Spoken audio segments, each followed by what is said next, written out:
ये तो अभी केस ने शुरू होना है। मैं सीधे सीधे अल्फाज में ये कहूँ कि ट्रायल कोर्ट के अंदर तो ये केस अभी शुरू होना है।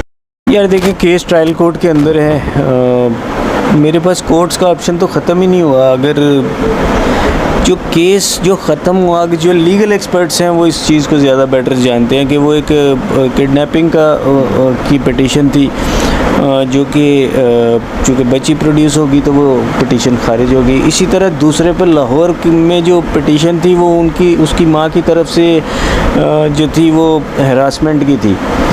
बच्ची वहाँ पे भी प्रोड्यूस होगी और जो सारे जो कल्प्रेट्स थे यहाँ पे छोड़ दिए गए, तो वो हरासमेंट उधर भी खारिज होगी। मेन केस के ऊपर तो सिर्फ ट्रायल कोर्ट चल रही है। जितने भी लोग इसमें अपनी अजम्पशंस लगा रहे हैं उनको शायद ये एहसास नहीं है कि ये केस ट्रायल कोर्ट का केस है। ट्रायल कोर्ट में बच्ची ने प्रोड्यूस भी होना है, 164 का बयान भी आना है, उस पर काउंटर जो है वो उसको काउंटर भी किया जाता है, वकील उसे काउंटर करते हैं, क्वेश्चंस करते हैं। सेकेंडली, तमाम कल्प्रेट्स वहाँ पे मौजूद होते हैं, जितने भी उस चीज़ से रिलेटेड मैं मुलजमान का लफ्ज़ यूज़ कर लेता हूँ, शायद चंद लोगों को कल्प्रेट्स बुरा लगे। वो जो मुलजमान होते हैं वो तमाम के तमाम मौजूद होते हैं। उसमें जो मेन मुलज़िम ज़हीर अहमद साहिब हैं वो भी मौजूद होंगे। तो ये तो अभी केस ने शुरू होना है। मैं सीधे सीधे अल्फाज में ये कहूँ कि ट्रायल कोर्ट के अंदर तो ये केस अभी शुरू होना है, तो ख़त्म होने का तो सवाल ही पैदा नहीं होता। उसके बाद मेरे पास लाहौर हाई कोर्ट में रिव्यू पिटीशन के लिए भी ऑप्शन मौजूद है।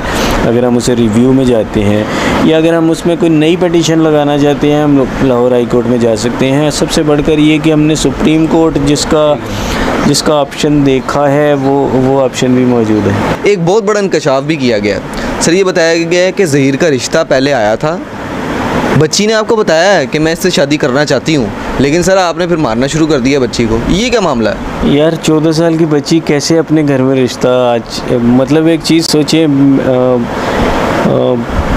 नॉर्मली एक पाकिस्तान का जो वो है 22-23 साल से कम, 20-22 साल से कम कोई बच्ची अपने घर में ऐसी अगर कोई बात भी हो तो वो नहीं कर सकती। तो एक बच्ची जो कि बिल्कुल घर में रहती थी, उसका कोई आना जाना बड़ा कम था।